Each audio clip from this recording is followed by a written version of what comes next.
Class 12, welcome back to the channel. और आज हम लोग स्टार्ट करने वाले हैं मैक्रो इकोनॉमिक्स में काफी important chapter number 4, that is the methods for calculating national income.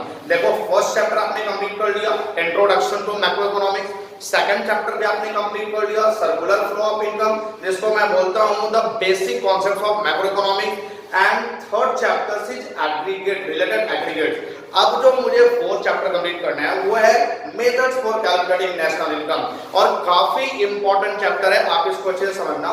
इस चैप्टर को समझने के लिए सबसे पहले आपको समझना पड़ेगा national income and related aggregate chapter number 3। अगर आपने वो वीडियो नहीं देखा है तो लिंक डिस्क्रिप्शन में है, आप जाकर के पहले वो वीडियो देखो, उसके बाद ये चैप्टर बहुत ही इजी कॉन्सेप्ट्स में समझ में आ जाएगा। तो जो लोग भी चैनल पे फर्स्ट टाइम आए उनसे मेरा रिक्वेस्ट है कि आप चैनल को सब्सक्राइब कर ले and please press the bell icon, ताकि आने वाले सारे नोटिफिकेशन आपको टाइम टू टाइम मिलता रहे और आप सारे क्लासेस इवन अकाउंट्स, बीएसटी और इकोनॉमिक्स का करते रहे। तो जल्दी से जाकर के बेल आइकन को प्रेस कर लीजिए, चैनल को सब्सक्राइब कर लीजिए और वीडियो को लाइक और शेयर करना बिल्कुल भी मत भूलिए। तो चलो आज हम लोग स्टार्ट करते हैं। चैप्टर्स का नाम क्या है? Methods for calculating national income, यानी नेशनल इनकम को कैलकुलेट कैसे करना है, उसके लिए कितने मेथड्स बनाए गए, ये चैप्टर में इसका कॉन्सेप्ट क्लियर करना है। तो देखो सबसे पहले हमने स्टार्टिंग में बताया था कि किसी भी इकोनॉमी में जो इनकम जनरेट होता है वो इनकम कहां से जनरेट होता है? प्रोडक्शन से जनरेट होता है। आपने circular flow of income chapter पढ़ाया है, वहां पे मैंने बताया था कि किसी भी इकोनॉमी में जो इनकम जनरेट होता है वो इनकम जनरेट कहां से होता है? प्रोडक्शन से होता है। अगर एक फर्म प्रोडक्शन करेगा तो ही इनकम जनरेट होगा। तो वो सर्कुलर फ्लो आप जाकर के पहले चैप्टर्स में चेक कर लो, वहां से सारा कुछ क्लियर हो जाएगा। अब देखो इसी इनकम को कैलकुलेट करना है। देखो यहाँ पे इनकम की मैंने बात की है, तो इनकम का मतलब नेशनल इनकम, यानी हमारे इकोनॉमी में जितने भी इनकम हो रहे हैं, चाहे वो डोमेस्टिक लेवल की इनकम हो एज वेल एज हमने कोई बाहर से इनकम कमाया हो, सबका सम टोटल वो मेरा नेशनल इनकम होता है।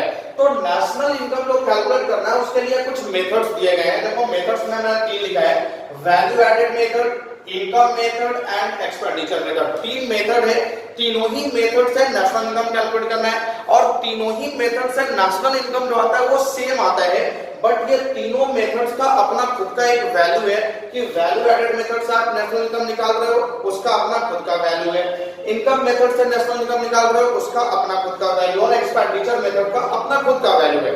तो आज जो मैं सिखाऊंगा आपको, आज मैं सिखाने वाला हूं एक्सपेंडिचर मेथड। देखो पहले मैं एक्सपेंडिचर मेथड आपको सिखाऊंगा, देन इनकम मेथड सिखाऊंगा, और उसके बाद सबसे लास्ट में मैं आपको सिखाऊंगा वैल्यू एडेड मेथड। देखो एक्सपेंडिचर मेथड में आज स्टार्ट करने वाला हूं। अब आप सीखो कि एक्सपेंडिचर मेथड से नेशनल इनकम कैसे कैलकुलेट करना है। एक चीज को ध्यान से आप देखो, इजीली समझ में आ जाएगा, कुछ है नहीं। पता नहीं इकोनॉमिक्स में लोग इस चैप्टर से इतना क्यों भागते हैं, ये चैप्टर लोगों को बहुत ज्यादा हार्ड लगता है, बट ऐसा कुछ भी नहीं है। आप इसको सिंपल समझो, क्या है नेशनल इनकम कैलकुलेट करना। देखो तो सबसे पहले एक्सपेंडिचर मेथड। अब एक्सपेंडिचर मेथड से मुझे नेशनल इनकम निकालना है। मैंने आपको 8 एग्रीगेट बताए थे, 8 में 4 डोमेस्टिक लेवल के एग्रीगेट थे और 4 नेशनल लेवल के एग्रीगेट थे। आप याद करो, रिलेटेड एग्रीगेट चैप्टर जाकर के देख लो। वहां पे जो नेशनल लेवल के एग्रीगेट में सबसे लास्ट एग्रीगेट था एनएनपी एट एफसी, यानी net national product at factor cost. तो एनएनपी एट एफसी को ही बोला जाता है नेशनल इनकम। अब याद रखना है नेशनल इनकम किसको बोलते हैं? एनएनपी एट एफसी को। तो एक्सपेंडिचर मेथड से मुझे नेशनल इनकम निकालना है, यानी कि एनएनपी एट एफसी निकालना है। अब एनएनपी एट एफसी निकालने के लिए मुझे कोई एक एग्रीगेट निकालना होगा, क्योंकि मैंने एग्रीगेट में आपको सिखाया था कि 8 में से कोई एक एग्रीगेट गिवन होगा और कोई एक एग्रीगेट निकालना पड़ सकता है। तो अगर मुझे एनएनपी एट एफसी निकालना है तो उसके लिए भी मुझे कोई एग्रीगेट मालूम होना चाहिए, तभी मैं एनएनपी एट एफसी पे पहुंचूंगा।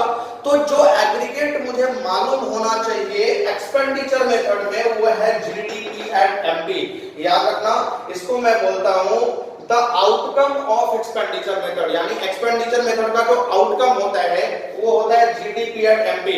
यानी अगर आप जीडीपी एट एमपी कैलकुलेट कर लोगे तो नेशनल इनकम इजीली कैलकुलेट हो जाएगा। तो याद रखना है एक्सपेंडिचर मेथड में एनएनपी एट एफसी यानी नेशनल इनकम निकालने के लिए आपको क्या निकालना है? GDP at MP. अब जीडीपी एट एमपी निकालने के लिए 4 कंपोनेंट चाहिए। पहला कंपोनेंट क्या चाहिए? Government final consumption expenditure. उसके बाद चाहिए ग्रॉस डोमेस्टिक कैपिटल फॉर्मेशन, उसके बाद चाहिए नेट एक्सपोर्ट्स और उसके बाद चाहिए प्राइवेट फाइनल कंजम्पशन एक्सपेंडिचर। अब देखो जीडीपी एट एमपी निकालने के लिए इन चारों ही कंपोनेंट्स का सम टोटल जो होगा उसी को हम लोग बोलते हैं जीडीपी एट एमपी। इन यानी इन चारों कंपोनेंट्स का सम टोटल कर दे, ऐड कर दे, तो वो क्या मिल जाएगा, जीडीपी एट एमपी। बट यहाँ प्रॉब्लम कहाँ आता है, देखो प्रॉब्लम कहाँ आता है, सबसे पहले ये government final consumption expenditure as it is आपके क्वेश्चन में दे देगा। जो ग्रॉस डोमेस्टिक कैपिटल फॉर्मेशन है वो एज इट इज दे भी सकता है, एज इट इज नहीं भी दे सकता है। अगर gross domestic capital formation as it is दे दिया तब तो कोई प्रॉब्लम नहीं है, बट अगर ये एज इट इज नहीं दिया तो आप इन दोनों का सम टोटल कर दो। पहला gross domestic fixed capital formation और plus change in stock. Gross domestic fixed capital formation और चेंज इन स्टॉक का जो सम टोटल होगा उसी को हम लोग बोलते हैं ग्रॉस डोमेस्टिक कैपिटल फॉर्मेशन।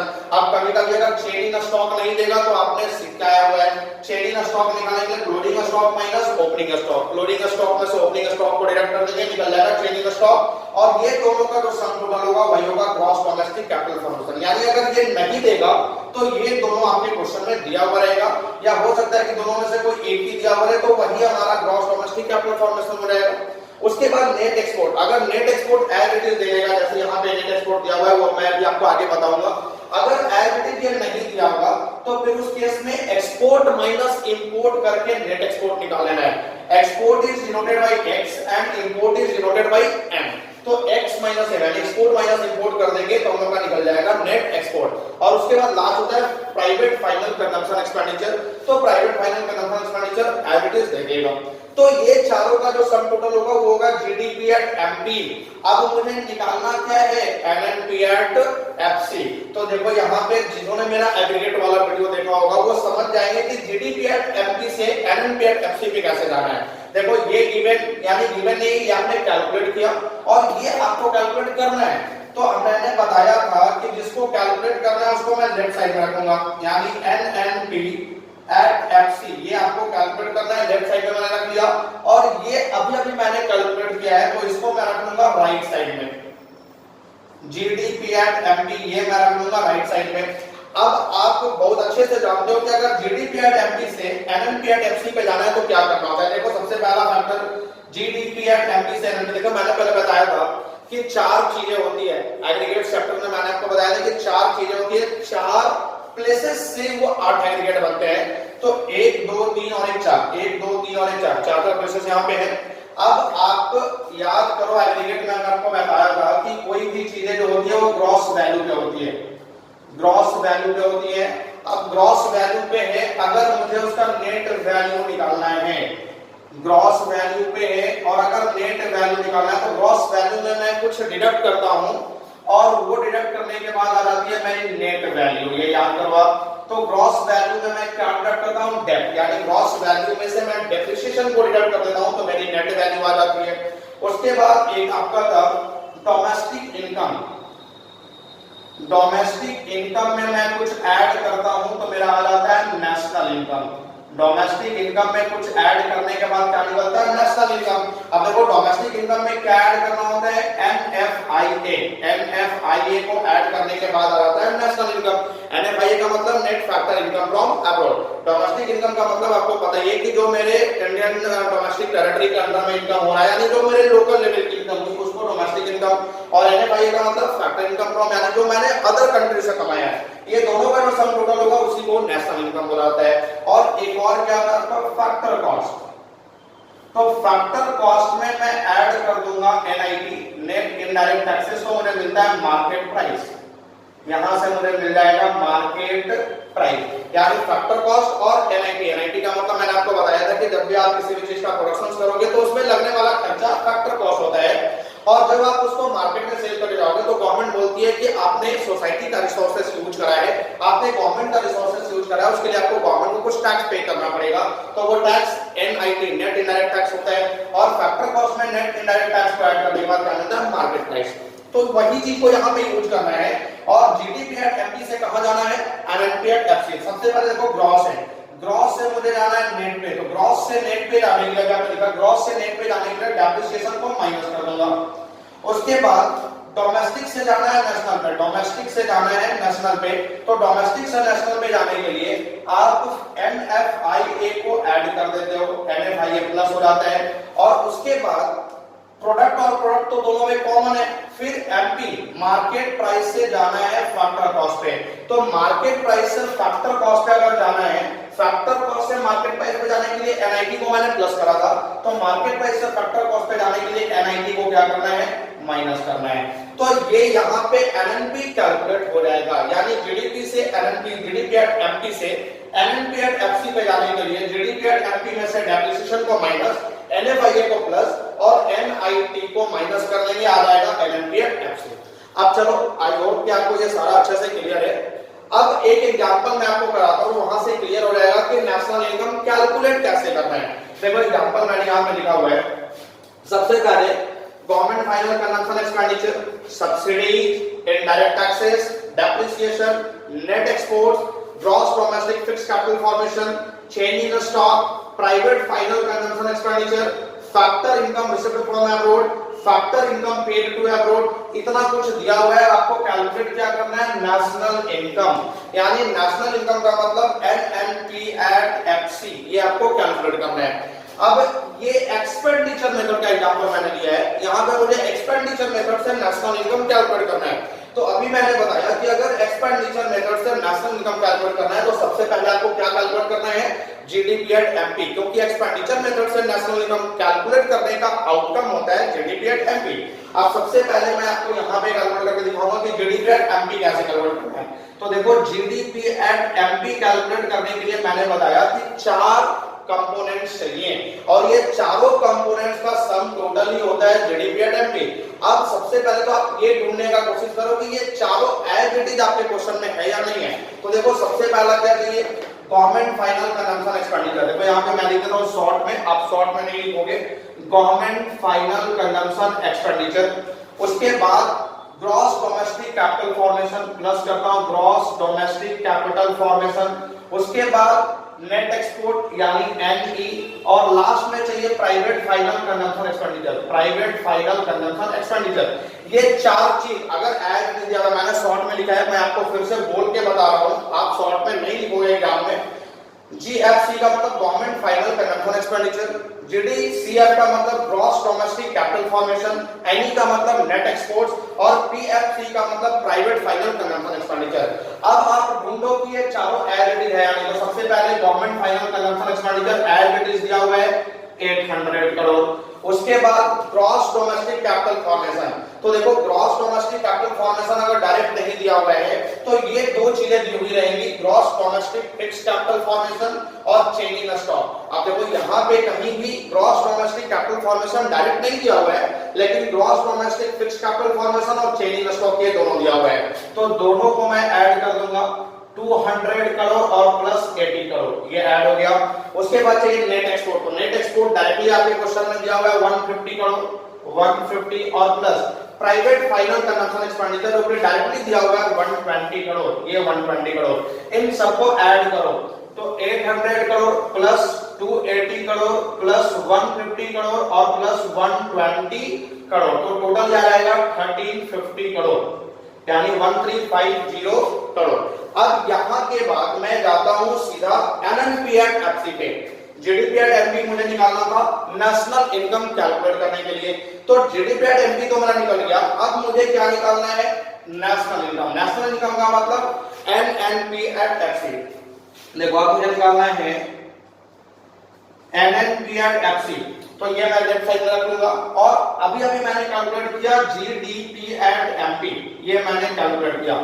अब GDP एट MP गिवन है, कैलकुलेट क्या करना है NNP एट FC। तो देखो ग्रॉस से नेट पे जाने के लिए डेप्रिसिएशन को क्या करना है माइनस, उसके बाद डोमेस्टिक से नेशनल पे जाने के लिए NFIA को क्या करना है प्लस, और मार्केट प्राइस से फैक्टर, क्योंकि P तो दोनों में कॉमन है, प्रोडक्शन जो है प्रोडक्ट जो है वो दोनों में कॉमन है, तो मार्केट प्राइस से फैक्टर कॉस्ट पे जाने के लिए NIT को क्या करते हैं माइनस। अब देखो GDP एट MP गिवन है 1350 करोड़, 1350 करोड़ माइनस डेट, तो डेट एज इट इज आपके क्वेश्चन में दिया हुआ है 100 करोड़, डेट का 100 करोड़ है। उसके बाद प्लस NFIA, तो NFIA मैंने आपको बताया था कि अगर एज इट इज दिया हुआ है तो मैं डायरेक्टली ऐड कर दूंगा, बट अगर एज इट इज नहीं दिया हुआ है तो NFIA निकालने के लिए मैंने आपको बताया था factor income received from abroad minus factor income paid to abroad. ये करने के बाद NFIA निकल जाएगा। तो यहाँ पे एज इट इज तो नहीं दिया हुआ है, but factor income received from abroad और factor income paid to abroad ये दोनों गिवन है। तो factor income received from abroad है 200 करोड़ और factor income paid to abroad है 50 करोड़, ये दे दिया। उसके बाद NIT, अब NIT यानी नेट इनडायरेक्ट टैक्स अगर एज इट इज दिया हुआ है तब मैं डायरेक्टली ऐड कर दूंगा, बट अगर एज इट इज नहीं दिया हुआ है तो एग्रीगेट चैप्टर में मैंने आपको बताया था कि नेट इनडायरेक्ट टैक्सेस निकालने के लिए इनडायरेक्ट टैक्सेस माइनस सब्सिडीज किया जाता है। तो इनडायरेक्ट टैक्सेस और सब्सिडीज दोनों दिया हुआ है। इनडायरेक्ट टैक्सेस है आपका 80 करोड़ और सब्सिडी है 70 करोड़, इसको मैं माइनस कर दूंगा, यहां से आ जाएगा मेरा नेट इनडायरेक्ट टैक्सेस। अब इसके बाद इसको सॉल्व करो तो 1350 करोड़ माइनस 100 ये हो जाएगा 150 और ये हो जाएगा माइनस 10 करोड़। अब इन सब का सम टोटल करो तो आ जाएगा आपका यानी 1500 माइनस 1 यानी 1390 करोड़। 1390 करोड़ ये मेरा आ गया नेशनल इनकम यानी NNP एट एक्सी। तो इस तरीके से एक्सपेंडिचर मेथड से मुझे कैलकुलेट करना होता है नेशनल इनकम यानी NNP at FC. I hope कि ये सारा कुछ आपका क्लियर है। अगर इसके बाद भी कोई डाउट रह जाता है तो आप कमेंट सेक्शन में आ जाओ या फिर मेरे व्हाट्सएप या टेलीग्राम चैनल पे आ जाओ, वहां पे आप अपने डाउट को पूछो, मैं आपको इमीडिएट रिप्लाई दूंगा और आपका सारा डाउट वहां पे क्लियर हो जाएगा। तो आप इस चैप्टर्स के नोट्स बनाओ। अभी मैंने जस्ट आपको सिखाया है नेशनल इनकम कैलकुलेट करना, याद रखना। अब इसका थ्योरेटिकल पार्ट मैंने कवर नहीं करवाया है, ये पहले मैं आपको इसका न्यूमेरिकल पार्ट कवर करवाऊंगा, न्यूमेरिकल बनाना सिखा दूंगा तीनों ही मेथड से। उसके बाद जो थोड़ा बहुत थ्योरेटिकल पार्ट इसका रह जाएगा वो मैं अगले वीडियो में इन सब के बाद कवर करवा दूंगा। तो पहले आप इसका न्यूमेरिकल पार्ट ही सीखो क्योंकि एग्जाम में ये काफी इंपॉर्टेंट रोल प्ले करता है और एग्जाम में क्वेश्चन इसे आता ही आता है। तो यहां तक आप इसका नोट बनाओ और उसके बाद ये एग्जांपल करो, इस एग्जांपल के ऊपर फिर से समझो। इसके बाद 4 से 5 एग्जांपल मैं इससे रिलेटेड एक्सपेंडिचर मेथड से रिलेटेड 4 से 5 एग्जांपल मैं टेलीग्राम चैनल पे आज ही थोड़ी देर में आपको अपलोड कर दूंगा और आप वहां से उसको सॉल्व करने का कोशिश करो। तो इसका नोट बनाओ और उसके बाद कल मैं मिलूंगा इनकम मेथड के साथ और उसके अगले दिन जस्ट आपको मिल जाएगा वैल्यू एडेड मेथड। तो तीनों मेथड्स आपके क्लियर हो जाएंगे और ओवरऑल चैप्टर कंप्लीट। अब इसके बाद इसका नोट्स बनाते रहो, साथ में न्यूमेरिकल पार्ट भी बनाओ और अगर कोई डाउट्स होता है तो आप कमेंट सेक्शन में आ जाओ, वहां पे रिप्लाई मैं कर दूंगा। तो यहां तक सब कुछ क्लियर हुआ। आई होप आप अच्छे से समझ रहे हो, समझ में आ रही है। और उसके बाद एक आपका रिस्पॉन्सिबिलिटी है कि वीडियो को लाइक और शेयर करते रहो ताकि हर एक लोगों तक वीडियो पहुंच जाए। Thank you.